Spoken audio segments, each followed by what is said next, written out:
I'll broadcast? Yeah, now. Okay. So, stop it. So I'm a former board member at the Headwaters. I'm happy to announce that. I'm part of the Lower Pecos exhibit at the Whitty Museum. When you go to the second floor, listen for my voice in the film. I provide cultural information to the powers that be whenever they ask. So one day the water bird flew into the blue hole at Incarnate Word and encountered the blue panther.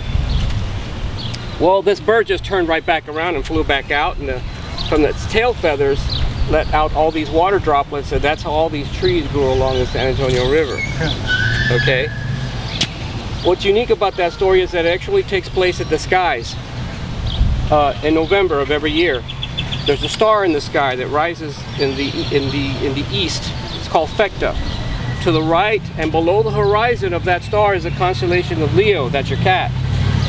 Along the horizon, which would be the surface of the water, Yanaguana, the San Antonio River, as it flows through Brackenridge Park, to the right of that is the constellation of Phoenix. That's your escaping bird. What we don't hear in the story is the interaction between the bird and the panther, which is the panther's roar. Okay? From November 11th through November 12th, before Leo reaches the horizon and we get to see it, the Leonid's meteor shower is blasting out of its mouth, completing the story. And these trees tell that story because they are the axis mundi. These trees connect the underworld, the middle world we live, and the upper world, up in the sky. The birds tell their own story. The shape of the river, analogous to a constellation of stars in the sky called Eridanus, tells its story, and so forth and so on. So that's one of the reasons why I'm standing here. She's asked me to stand here to tell you that story so you understand what a cultural phenomena this is. By the way, right at midnight, when the constellation of Eridanus, the river in the sky, and the San Antonio River meet end to end at the Gulf of Mexico, every peyote ceremony in the United States and Canada stops and addresses that matter and drinks water. Okay? God bless you all. Thank you all again for coming. We do have a petition, which is to stop the chop, save the trees, come up with a better plan than to remove 100 trees out of our park, which we need with our air quality at moderate non-attainment. You can reach out for more information on Friends of the Migratory Birds in San Antonio on Facebook.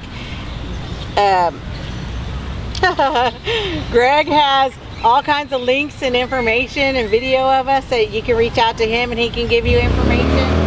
We are here pretty much every day talking to people because people in San Antonio don't know what's going on. It's been kept from the public, but it's to remove 100 trees. They want to build some kind of venue, but as part of our 2017 bond project, but we didn't actually agree to that.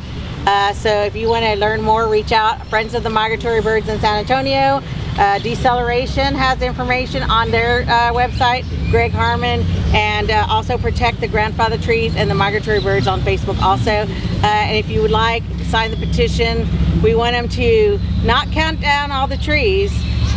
Come to the table with the people who pay for this park to be maintained, the city.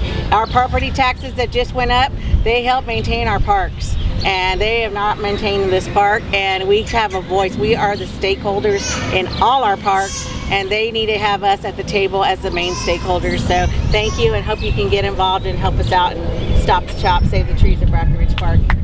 Thank you. Thank you, Word for Birds, all of you. Lovely, beautiful. Thank you. God bless y'all. And I get to close us off. So thank you to all our readers, to Deceleration, to Stop the Chop. How about a chorus of Give Trees a Chance? All we are saying is no, all right. It was an idea. Not an ill-conceived idea, but an idea nonetheless. So, okay. In West, I have lots and lots and lots and lots of cattle egret and cow poems. They go together, and I'm not even going to read you those.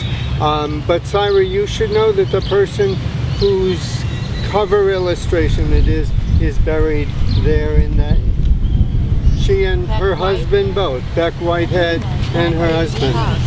So, and thank you to the Department of Arts and Cultural Affairs. You know, the city sometimes has a hand that knows one thing and another hand that doesn't. I also want to say Stone and Stream has in the past, also during National Poetry Month,